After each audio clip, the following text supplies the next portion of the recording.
हाँ भाई ध्यान सुनो।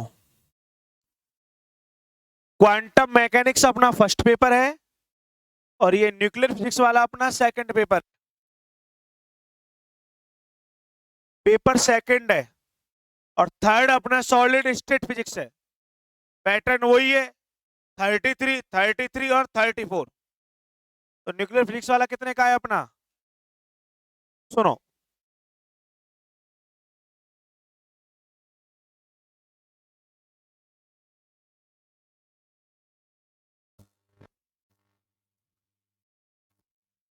इस पेपर का जो नाम है यह है nuclear and elementary particle physics. Paper का नाम क्या है? Nuclear and elementary particle physics, नाभिकीय और मूल कण भौतिकी। नाभिकीय और मूल कण भौतिकी। अब सबसे पहले तो ये सुन लो, अपनी क्लास में कोई बीएससी बीएड का है या पास कोर्स से 3 ईयर प्रोग्राम या 4 ईयर प्रोग्राम या कोई भी यूनिवर्सिटी है जहां न्यूक्लियर और पार्टिकल फिजिक्स चलती है, कंप्लीट सिलेबस होगा जहां पर न्यूक्लियर फिजिक्स का नाम का टॉपिक है और पार्टिकल फिजिक्स है। ये पेपर अपन कंप्लीट पढ़ाएंगे, ठीक है? अब सुनो।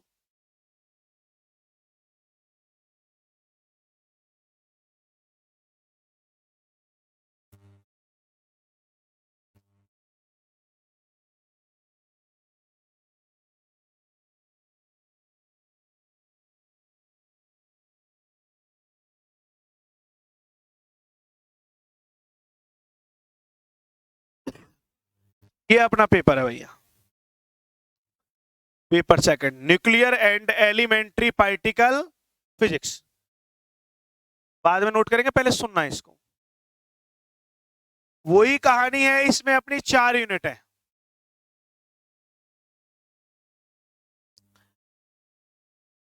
बेटा ध्यान से सुनो।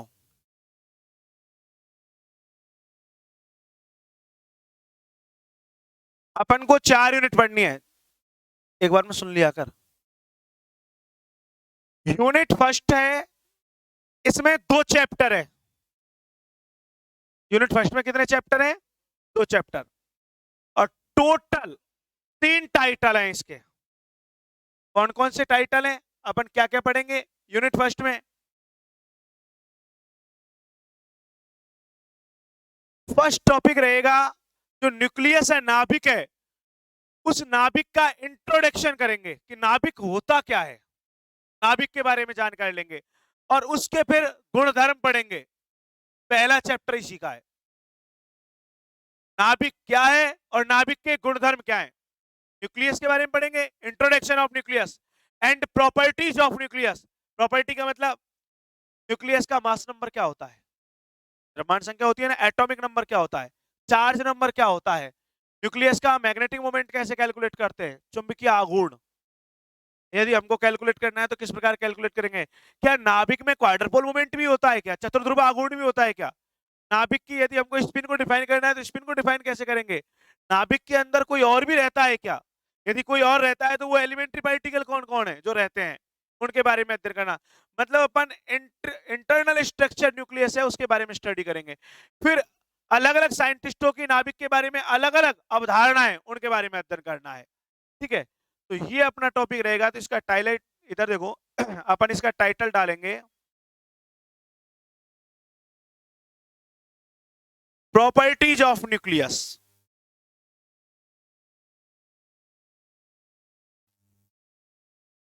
प्रॉपर्टीज ऑफ न्यूक्लियस, नाभिक के गुणधर्म पढ़ेंगे।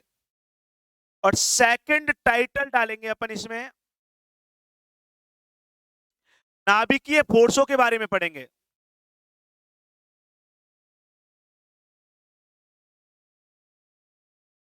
जैसे नाभिकीय बल है, न्यूक्लियर फोर्स है, क्या कहानी है, कैसा फोर्स होता है, सेंट्रल फोर्स होता है नहीं होता है, नॉन सेंट्रल फोर्स होता है नाभिकीय बल। कौन कौन सी प्रॉपर्टी होती है इसमें, सैचुरेशन प्रॉपर्टी होती है। नाभिक के अंदर कूलाम बल लगता है प्रोटॉन न्यूट्रॉन पार्टिकल पर, कैसे, न्यूट्रॉन तो न्यूट्रल हो जाते हैं लेकिन वहां पर प्रोटॉन पार्टिकल का भी तो डिस्ट्रीब्यूशन हो रहा है। नाभिक में प्रोटॉन न्यूट्रॉन का है और न्यूट्रॉन तो उदासीन हो गए, न्यूट्रल हो गए, लेकिन proton proton proton proton proton proton का मतलब पॉजिटिव चार्ज, और पॉजिटिव चार्ज में क्या लगता है? रिपल्सन, प्रतिकर्षण बल लगेगा। इसका मतलब जब प्रतिकर्षण लगेगा, प्रोटॉन प्रोटॉन दूर भागेंगे, तो नाभिक को तो फट जाना चाहिए था, नाभिक को फट जाना चाहिए था, फटता क्यों नहीं है? वहां पे कौन सी प्रॉपर्टी होती है? तो इनके बारे में अध्ययन करेंगे अपन, ठीक है। तो ये है अपने न्यूक्लियर फोर्सेस से रिलेटेड बातचीत। ये पढ़ेंगे अपन फर्स्ट चैप्टर में 2 टाइटल, और इसके बाद इसमें सेकंड चैप्टर पढ़ेंगे, और सेकंड चैप्टर है न्यूक्लियस के बारे में अलग अलग साइंटिस्टों के अलग अलग विचार थे।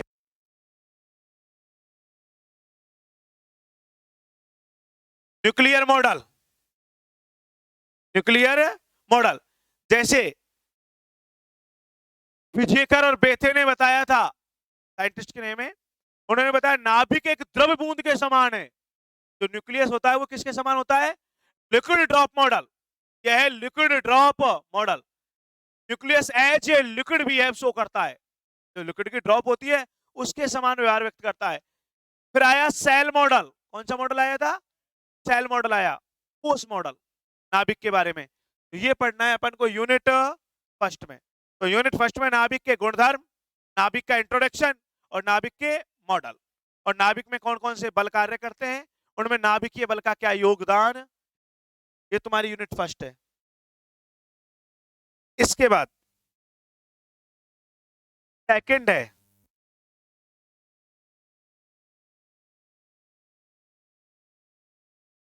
न्यूक्लियर फिजिक्स में। ध्यान सुनो, मतलब बड़ा प्यारा पेपर है, रोचक पेपर है, यदि तुम पढ़ोगे तो पढ़ने में मजा आएगा, हर पॉइंट पर फिजिक्स है यदि समझना चाहोगे तो। मतलब इसमें कैलकुलेशन वाली पार्ट नहीं है, हर लाइन का अर्थ है, हर लाइन का। इतना सा पेपर बनेगा, छोटा सा अपन पढ़ लेंगे जब, ज्यादा बड़े नोट्स नहीं बनेंगे इसके। यहाँ पे तो गुत्थियां सुलझानी है हमको। सुनो, यूनिट सेकंड में, सुन ले यार, सबसे पहले अपन स्टार्ट करेंगे 12th क्लास में एक हल्का सा टॉपिक आप पढ़ के आए हो, भारती, बोर्ड पे देख ले, रेडियो एक्टिव। वर्ड सुन के आए हो तुम, रेडियो एक्टिव ना, रेडियो एक्टिव था ऐसे। वहां पर तुमने केवल शायद रदरफोर्ड और सॉडी के नियम पर ही खत्म कर दी थी कहानी। यहां पर रेडियो एक्टिव की पूरी कहानी चलेगी। अल्फा डी के क्या है, अल्फा डी के क्या नहीं, अल्फा डी के में कौन कौन सी थ्योरी है, केमाव सिद्धांत क्या है, अलग अलग साइंटिस्टों के अलग अलग विचार हैं, क्या काम करते हैं, ये डी के क्यों होते हैं, ये 6 क्यों हो रहे हैं, तो इनके बारे में अध्ययन करेंगे। फिर यहां पर हेनरी का साइंटिस्ट की कहानी आएगी। तुम जो रेडियो एक्टिव पदार्थ होते हैं जिनसे रेडिएशन निकलती हैं, उन रेडिएशनों को बेकुरल रेडिएशन कहा जाता है। क्या कहा जाता है, क्यों कहा जाता है, उनके बारे में पहले अध्ययन किसने किया, क्या रदरफोर्ड का भी कोई विचार था, ठीक है। तो ये चीजें पढ़ेंगे अपन। तो अपना टॉपिक रहेगा यहाँ पे रेडियो एक्टिव डीके।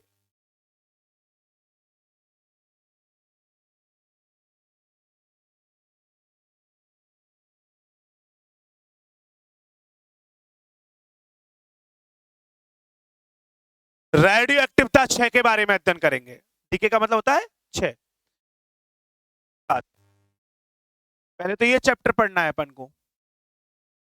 इसके बाद इसी में एक टॉपिक पढ़ेंगे जो तुमने हल्का सा 12th में केवल नाम ही सुने, इनके ज्यादा अध्ययन नहीं किया, नाभिकीय विखंडन और नाभिकीय संलयन अभिक्रिया, nuclear fission and fusion reaction. यहां पे फिजन क्या है, फ्यूजन क्या है, हाइड्रोजन बम कौन सी रिएक्शन से बनता है, एटम बम कैसे बनता है, तो ये सब, फिजन में कितनी एनर्जी रिलीज होती है, 4 फैक्टर फार्मूला क्या है, इसको मैन्युफैक्चर्ड कैसे किया जाता है, इनका निर्माण कैसे किया जाता है, ये सब कुछ अध्ययन करना है आपको इस चैप्टर में। ये तुम्हारा रहेगा न्यूक्लियर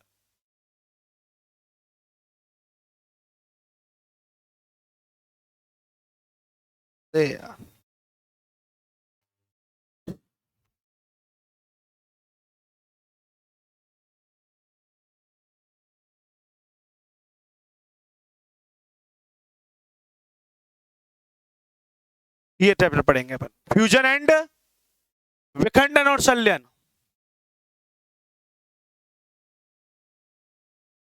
थर्ड चैप्टर पढ़ेंगे अपन, ये सिलेबस में न्यूक्लियर जोड़ दी उसके बाद जोड़ा गया,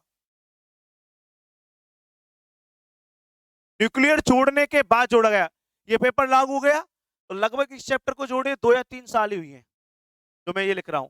इसमें नाभिकीय अभिक्रियाओं का विस्तृत अध्ययन,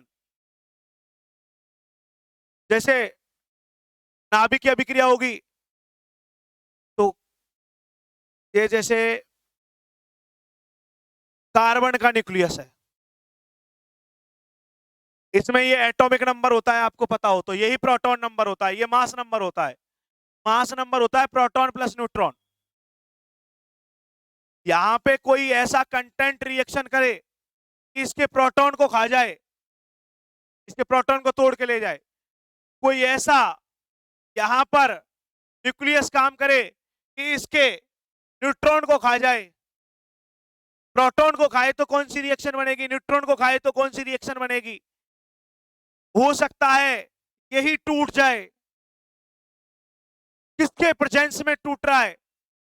जैसे तुम ऑर्गेनिक केमिस्ट्री पढ़ते हो ना, तो वहां पे अभिक्रियाएं नहीं पढ़ते, अम्ल की उपस्थिति में नहीं आया समझ में, जल की उपस्थिति में, तो वही कहानी है। यहां पर नाभिक का विखंडन देखेंगे, नाभिक का संलयन देखेंगे, नाभिक का अन्य पदार्थों से संलयन होगा, इंट्रेक्शन होगी, उनके बारे में स्टडी करेंगे, तो वो होगी अपनी न्यूक्लियर रिएक्शंस, क्या होंगी, नाभिक क्या, फिर उनसे कितनी एनर्जी मिल रही है, उस एनर्जी पर किस किस साइंटिस्ट के क्या विचार थे, जहां से तुम्हारी ऊष्मा क्षेपी और ऊष्मा शोषी अभिक्रियाएं आएंगी, एंडोथर्मिक और एक्सोथर्मिक रिएक्शन, एनर्जी रिलीज हो रही है या एब्जॉर्ब हो रही है, पढ़ा है तुमने ये शब्द।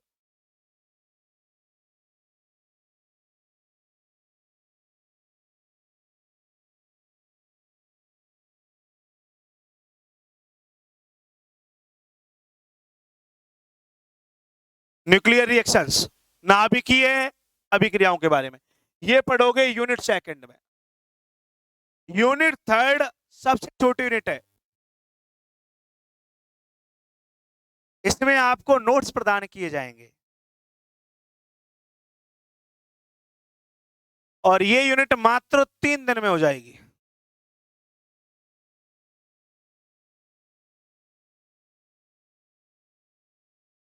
एक संडे नहीं, 3 संडे, इसको संडे टू संडे ही पढ़ाएंगे और ये यूनिट क्लास में ही याद कराएंगे।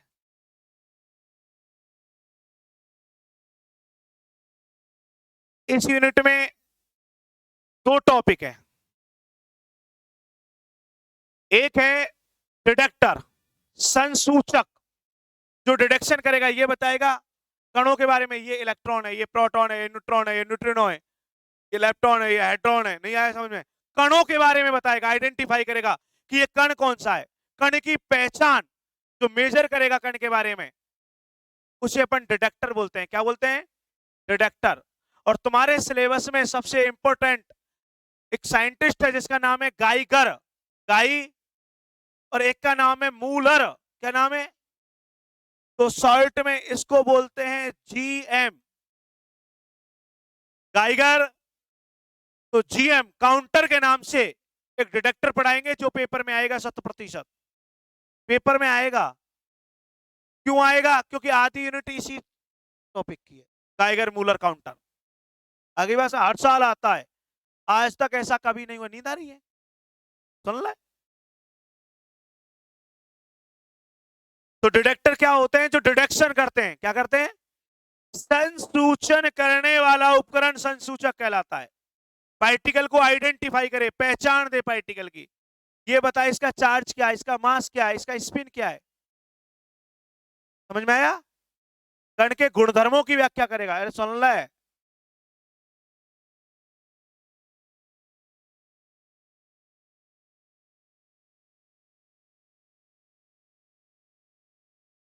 हाँ, संसूचक पढ़ेंगे इसमें। दूसरा टॉपिक इसमें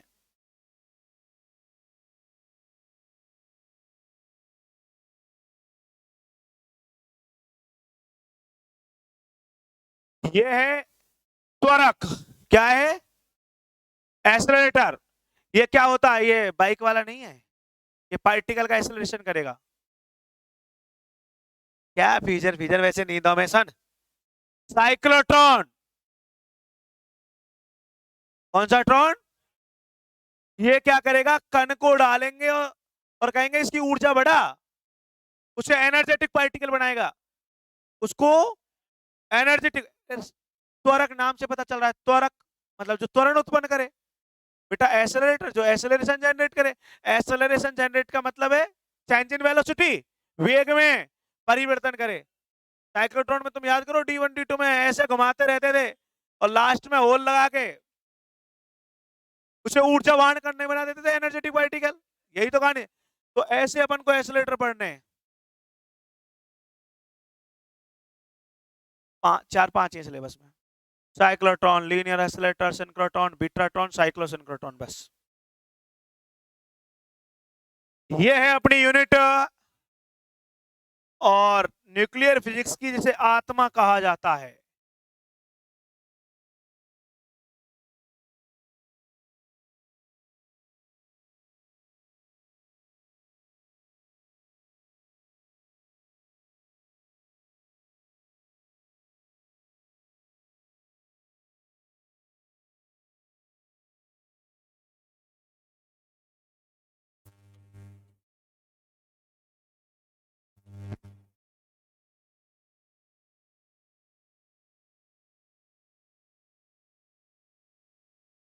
ये तुम्हारी यूनिट 4 है, एलिमेंट्री पार्टिकल।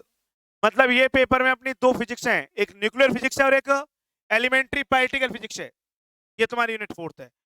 और इसमें आप पढ़ेंगे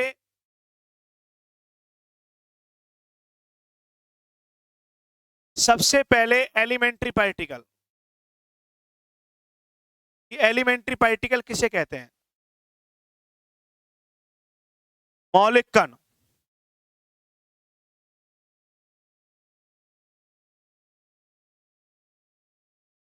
फिर इसमें पढ़ेंगे फंडामेंटल इंटरेक्शन। 11वीं क्लास में पहला चैप्टर यही पढ़ाया आपने, फंडामेंटल फोर्स ऑफ नेचर, प्रकृति के मूल 4 बल। पढ़ा था क्या? गया वो समय।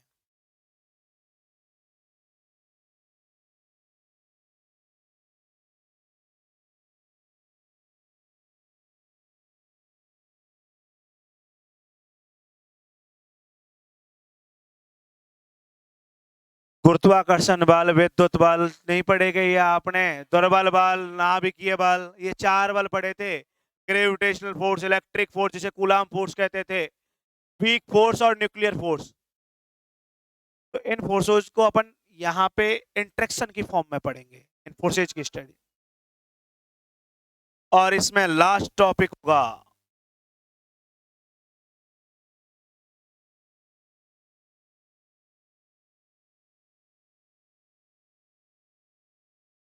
Quark model.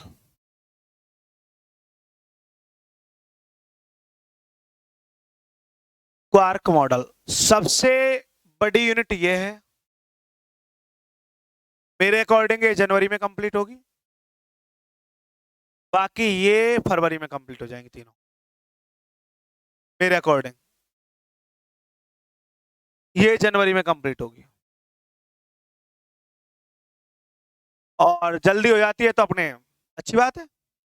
हाँ भाई, 1 महीना लगेगा कंप्लीट इसको, एलिमेंट्री पार्टिकल फिजिक्स में ढंग से पढ़ेंगे तो 1 महीना लगता है।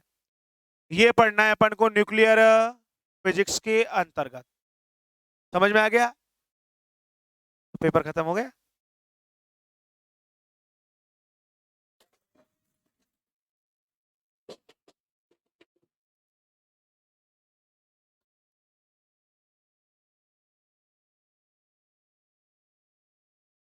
चार्ट बढ़ाओ। हाँ,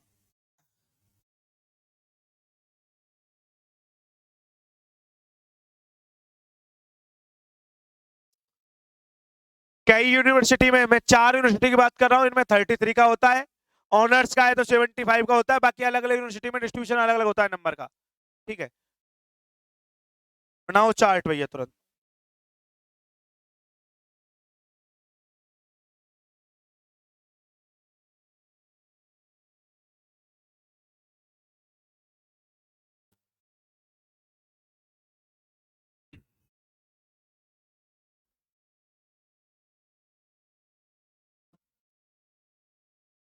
क्या?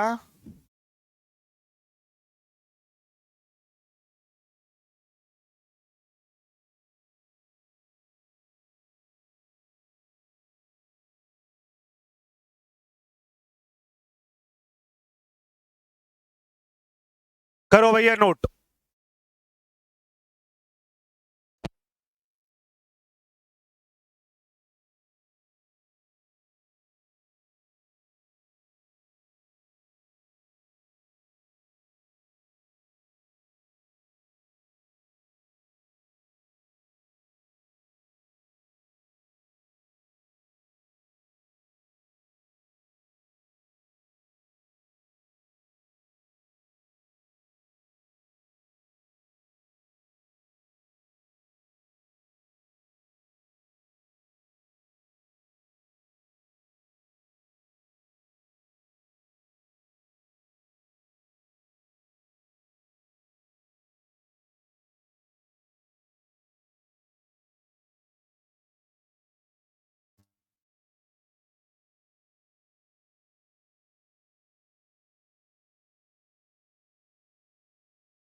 करो भैया नोट करो।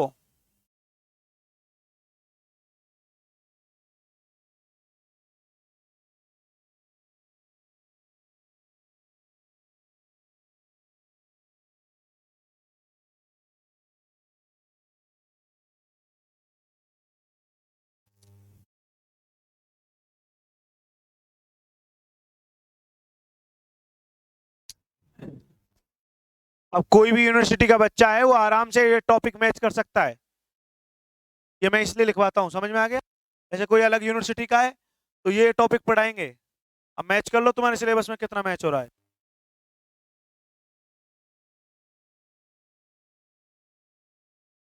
कंप्लीट न्यूक्लियर है ये न्यूक्लियर।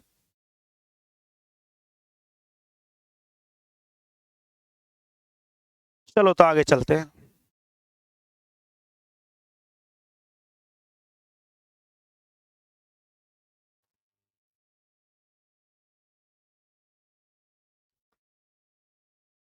एलिमेंट्री पार्टिकल फिजिक्स को ढंग से समझने का प्रयास करना। न्यूक्लियर, ये मान लेना एलिमेंट्री पार्टिकल अच्छे से पढ़ ली तो न्यूक्लियर 40% याद हो गई। यूनिट फोर्थ को अच्छे से पढ़ लिया ना, तो ये सोच लेना कि 40% अपने याद हो गई न्यूक्लियर। तो यूनिट फोर्थ को फुल ताकत से समझने का प्रयास करना।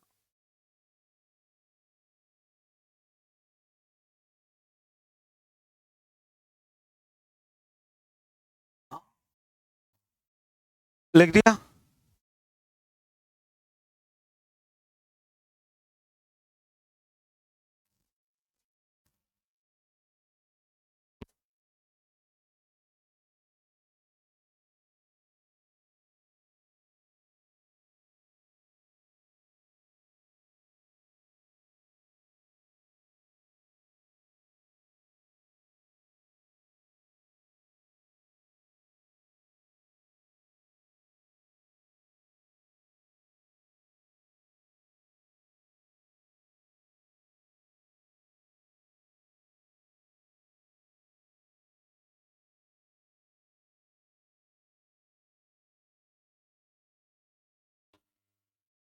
लिखो भाई आगे।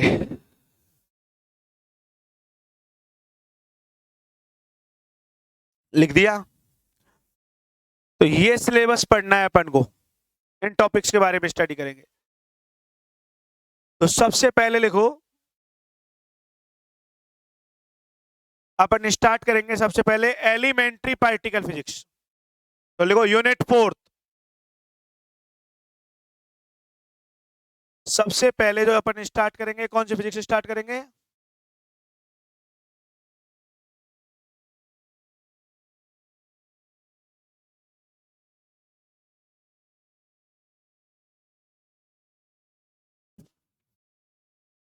हाँ भाई, तो लिख दो यूनिट 4। सबसे पहले अपन स्टार्ट कर रहे हैं यूनिट 4। यूनिट 4। यूनिट 4 में अपन हेडिंग डालेंगे सबसे पहले है।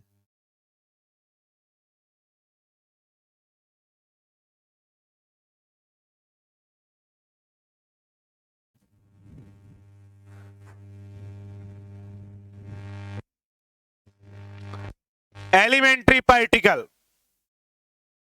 मौलिक कण, मौलिक कण, एलिमेंट्री पार्टिकल, मौलिक कण। डाल दो बेटा हेडिंग, डाल दिया हेडिंग। अब सुनो, 2 मिनट के लिए नोटबुक को बंद कर दो और ध्यान से सुनो मौलिक कण क्या होता है।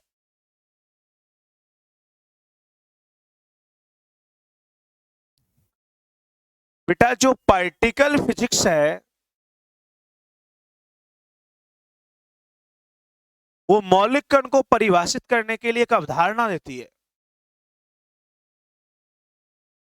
जो पार्टिकल फिजिक्स है वो एलिमेंट्री पार्टिकल को डिफाइन करने के लिए कॉन्सेप्ट देती है और ये कहती है ऐसे कणों को ही आप एलिमेंट्री पार्टिकल कहोगे जो इस डेफिनेशन को सेटिस्फाई करेंगे। वो डेफिनेशन क्या है? सुनो, आपके पास कोई भी मैटर है, सबस्टेंस है, उस पदार्थ की, उस मैटर की वह छोटी से छोटी इकाई, स्मॉल से स्मॉल यूनिट उस मैटर की जिसका आगे डिवीजन पॉसिबल नहीं हो। पदार्थ की वह छोटी से छोटी इकाई जिसका आगे विभाजन संभव नहीं हो, उसको आगे डिवाइड नहीं किया जाना चाहिए, उसके बारे में कोई एक्सपेरिमेंटल वेरिफिकेशन नहीं मिलना चाहिए उस छोटी इकाई के बारे में। यदि उसके बारे में आगे अध्ययन हो रहा है तो मतलब वो डिवाइड हो गई, उस चीज के बारे में पता लग रहा है हमको। उस छोटी यूनिट को, स्मॉल यूनिट को, छोटे भाग को एलिमेंट्री पार्टिकल कहा जाता है। क्या कहा जाता है? तो एलिमेंट्री पार्टिकल क्या है? एक अविभाज्य हस्ती है। क्या है? एक ऐसी एंटिटी है जिसका आगे डिवीजन पॉसिबल। इस प्रकार की एंटिटी को, इस प्रकार की इकाई को क्या कहते हैं? मौलिक कण। 19वीं सेंचुरी के अप्रोक्सीमेट इस प्रकार की बातें की जाती थी फिजिक्स में।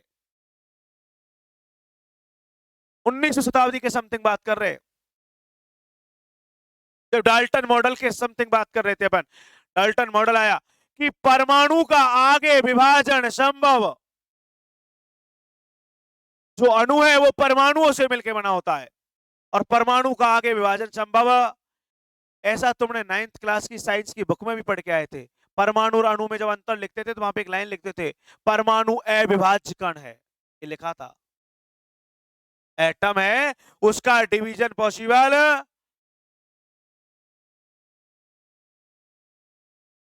सुन रहा है?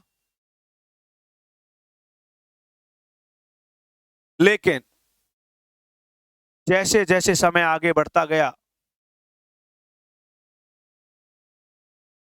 लगभग 1800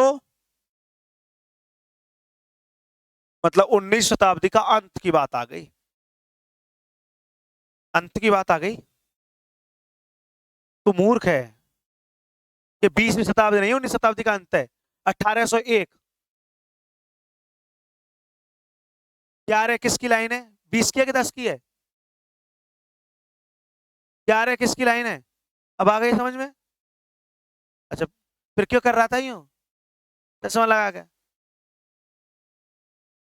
मास्टर हूं तेरा, तू स्मार्ट है, तू सोचा कर, तुझसे ज्यादा स्मार्ट हूं, पढ़ा रहा हूं तुझे। सुन ही नहीं रहे यार। मैं मानता हूं तुम ब्रिलियंट हो, पर मैं तुमको पढ़ा रहा हूं। दैट मीन्स भाई तुम ब्रिलियंट और मैं तुमको पढ़ा रहा हूं, अतः स्पष्ट है कि हाँ, समझो, अनुभव है इतना। बे यार, 1897 में जे थॉमसन कौन आए थे? उन्होंने कहा था कि परमाणु के अंतर्गत एक पार्टिकल है एक पार्टिकल, और वो नेगेटिव चार्ज पार्टिकल है। कैसा पार्टिकल है? इसके बारे में विचार दिया था थॉमसन ने, और जैसे ही ये विचार आया, तुरंत परमाणु का मौलिक कण, जो कहानी थी कि परमाणु एक मौलिक कण है, ये कहानी से बाहर हो गया परमाणु, क्योंकि डिवीजन हो गया। तो 19वीं शताब्दी के प्रारंभ तक अपन बात करें तो परमाणु एक मौलिक कण था, एलिमेंट्री पार्टिकल था, एटम। लेकिन जैसे ही थॉमसन मॉडल आया और उसने कहा कि इसमें जैसे प्रकार, जैसे लड्डू में बूंदी फंसी हुई होती है, प्लम पुडिंग मॉडल पढ़ा हो तो, उसी प्रकार परमाणु में इलेक्ट्रॉन धसे हुए होते हैं। बात आ रही है समझ में? तो इलेक्ट्रॉन मौलिक कण हो गया।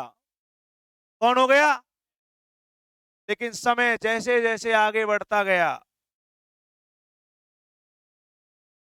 लगभग मैं एक्सपेरिमेंटल वेरीफाइड बात करूं तो 1917 के समथिंग, 1911 से कहानी स्टार्ट हो चुकी थी। हालांकि अर्नेस्ट रदरफोर्ड नामक वैज्ञानिक ने कहा कि परमाणु में, थॉमसन मॉडल सही कह रहा है, इलेक्ट्रॉन है, लेकिन इसके अंतर्गत एक पॉजिटिव पार्टिकल एग्जिस्ट करता है, पॉजिटिव चार्ज पार्टिकल एग्जिस्ट करता है। फिर रदरफोर्ड से पूछा गया वो कौन है, तो रदरफोर्ड ने कहा मुझे इतना मालूम, लेकिन है।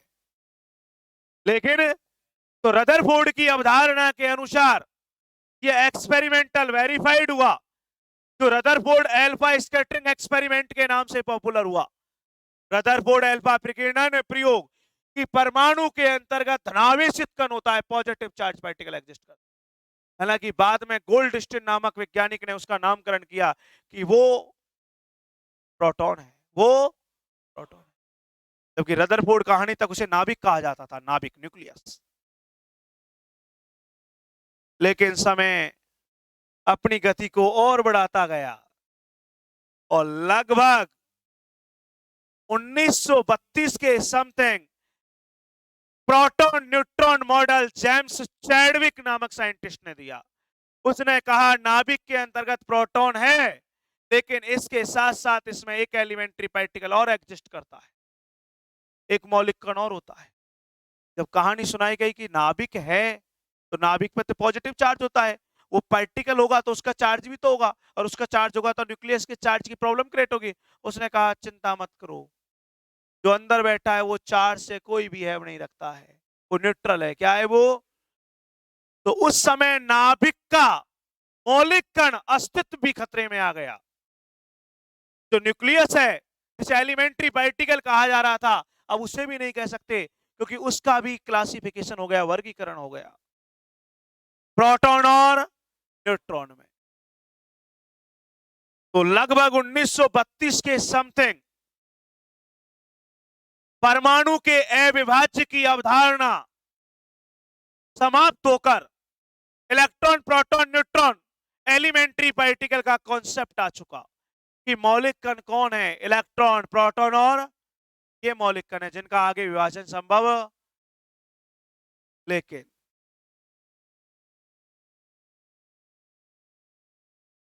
समय की गति और आगे बढ़ी और इसके पश्चात पार्टिकल्स के जो क्लासिफिकेशन की कहानी थी वो निरंतर आगे बढ़ती गई और वो आज भी आगे। इसलिए मौलिक कण की अभिधारणा अभी अभी संपूर्ण कथा के रूप में नहीं कही जा सकती। इसलिए जो फिजिक्स आप पढ़ रहे हो ये अभी इनवैलिड फिजिक्स है। क्या है ये? अवैध भौतिकी है, क्योंकि अभी इसमें जो पार्टिकल का डिडक्शन चल रहा है, संसूचन चल रहा है, डिडक्ट किए जा रहे हैं, वो कहानी कुछ आगे बढ़ रही है। जैसे मैं एलिमेंट्री पार्टिकल्स के क्लासिफिकेशन के बारे में बात करूं, आपको इसके वर्गीकरण की कहानी समझाऊं, तो एलिमेंट्री पार्टिकल अब मैं शॉर्ट में लिखा करूंगा क्या? हाँ, मौलिक कण दो प्रकार के होते हैं एलिमेंट्री पार्टिकल। एक तो लैप्टॉन होते हैं, लैप्टॉन क्या होते हैं? लैप्टॉन पार्टिकल होते हैं।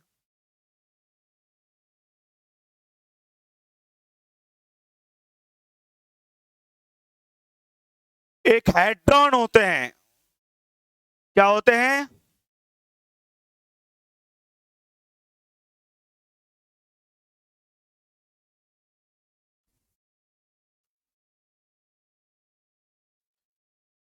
मौलिक कण दो भागों में वर्गीकृत किए गए, लैप्टॉन और फिर आगे और अध्ययन से पता चला कि लैप्टॉन की भी तीन फैमिली होती है। लैप्टॉन की भी तीन फैमिली होती है। लैप्टॉन फैमिली में इलेक्ट्रॉन होता है, लैप्टॉन फैमिली में म्यून होता है, म्यून म्यून लैप्टॉन फैमिली में टाउ होता है।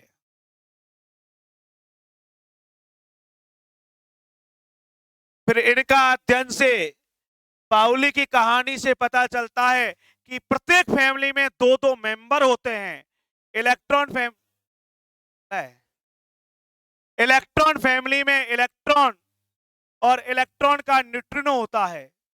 म्यून फैमिली में म्यून और म्यून का न्यूट्रिनो होता है। टाउ फैमिली में टाउ, हाँ, और टाउ का न्यूट्रिनो होता है।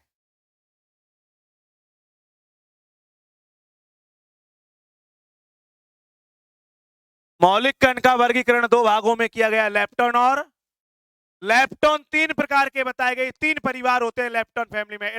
लिखना नहीं है जब तक मैं नहीं बोलूंगा, जब जब तक मैं नहीं बोलूंगा लिखना नहीं है। मैं तरीके से लिखवाऊंगा सुव्यवस्थित ढंग से। हाँ, इलेक्ट्रॉन, म्यून और टाउ।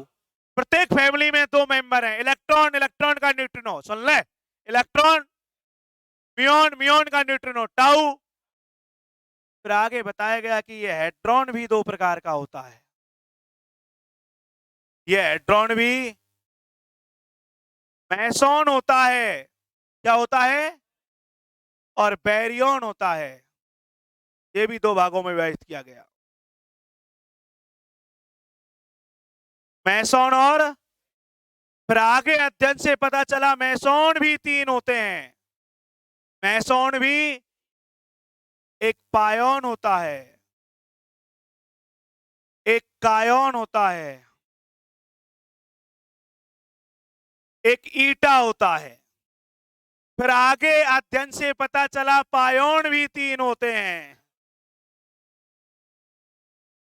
पाई पॉजिटिव, पाई नेगेटिव, पाई जीरो। पायोन तीन प्रकार के होते हैं। कायोन दो प्रकार के होते हैं, के पॉजिटिव, के जीरो। मतलब के नेगेटिव का अस्तित्व सिंगलेट है, अकेला रहता है। फिर आगे अध्ययन से पता चला कि बैरियन भी दो प्रकार के होते हैं। न्यूक्लियन होता है बैरियन में, न्यूक्लियन। न्यूक्लियन भी दो प्रकार के होते हैं, प्रोटॉन और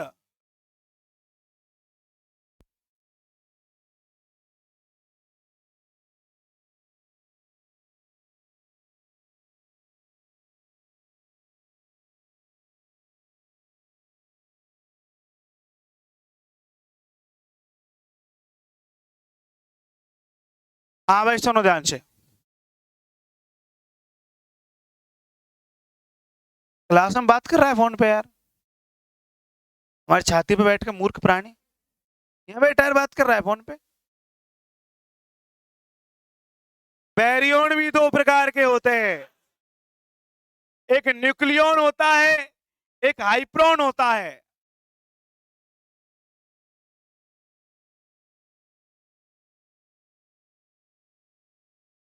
न्यूक्लियन दो प्रकार के होते हैं, प्रोटॉन और हाइप्रोन के बारे में अध्ययन किया गया तो पता चला हाइप्रोन 4 प्रकार के होते हैं।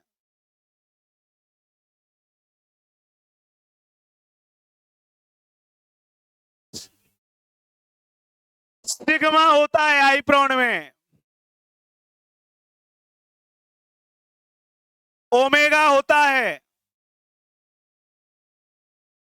लैम्डा होता है,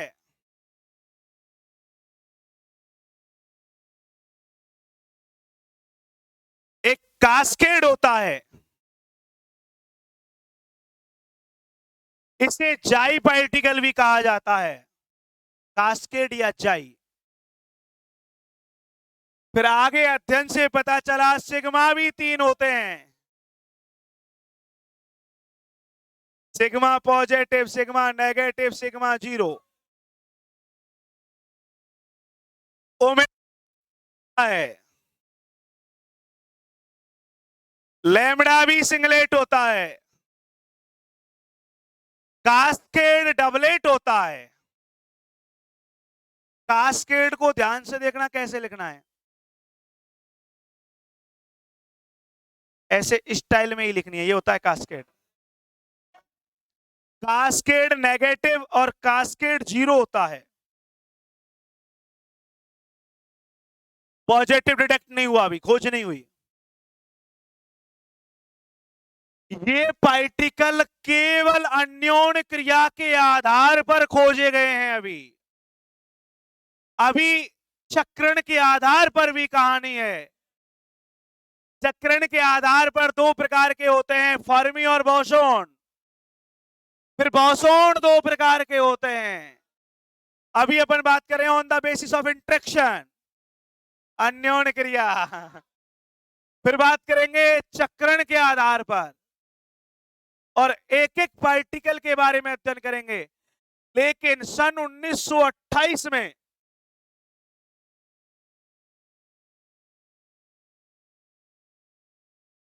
ड्राक नामक साइंटिस्ट ने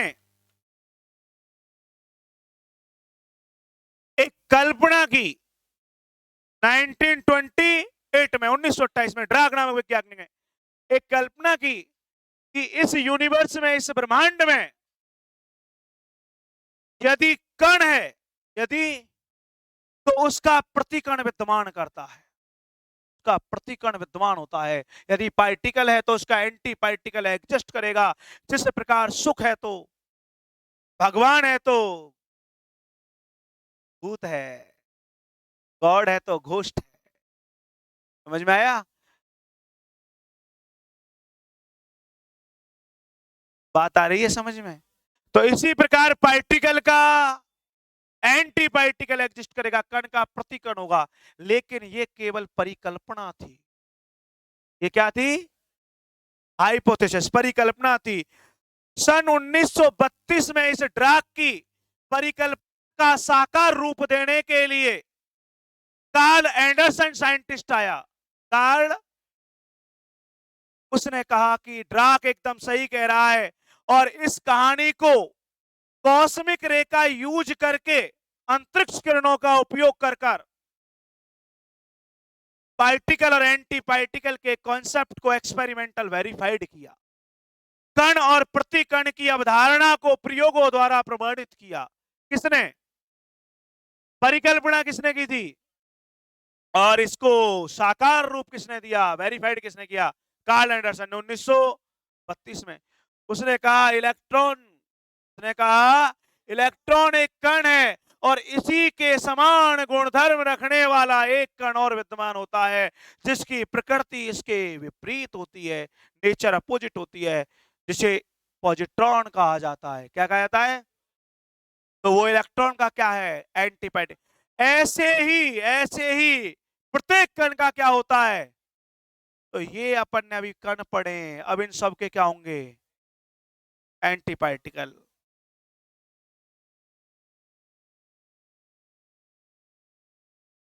एंटी पार्टिकल होंगे। आ गई बात समझ में, इन सभी के एंटी पार्टिकल होंगे।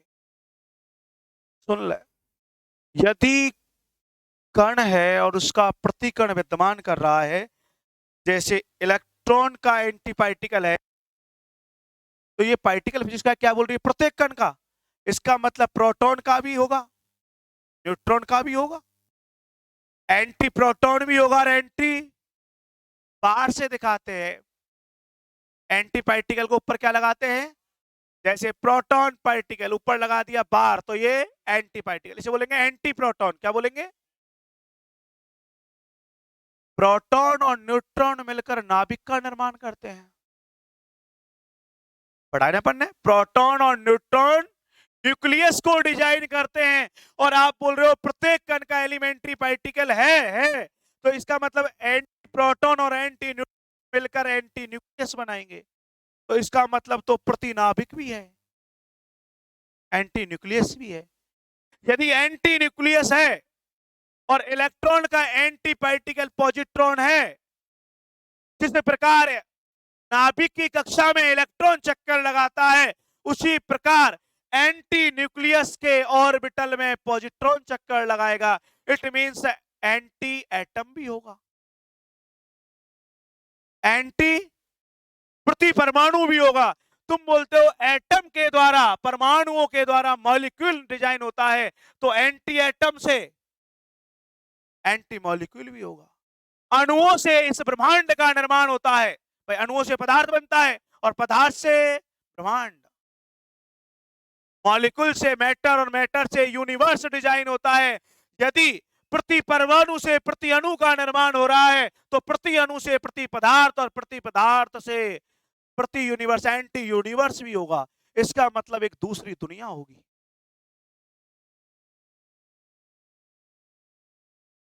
इसी के आधार पर जो तुम्हारी मूवी है ना, कोई मिल गया,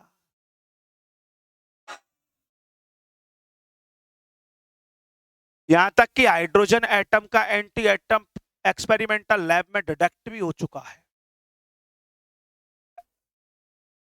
एक्सपेरिमेंटल डिटेक्ट हो चुका है, प्रयोगों द्वारा प्रमाणित हो चुका है कि हाइड्रोजन का एंटी एटम एग्जिस्ट करता है, कुछ माइक्रोसेकंड के लिए ऑब्जर्व हुआ था। तो ये अध्यात्म की कहानी ऐसे ही नहीं है, जो कहा गया कि शिव जी की जटाओं में करोड़ों ब्रह्मांड निवास करते हैं। तो भाई जी, तुम्हारी जो भौतिकी है, फिजिक्स है, वो भी कह रही है कि दूसरी दुनिया भी एग्जिस्ट कर रही है, और भी ब्रह्मांड है, लेकिन ये प्रयोग अभी जारी। ठीक है, तो पेशेंस के साथ पढ़ेंगे, धीरे धीरे धीरे धीरे धीरे धीरे।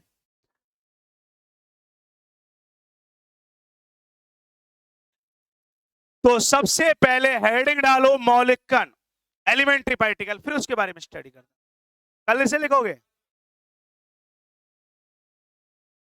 तो भैया अब हम मिलते हैं नेक्स्ट एपिसोड में। राधे।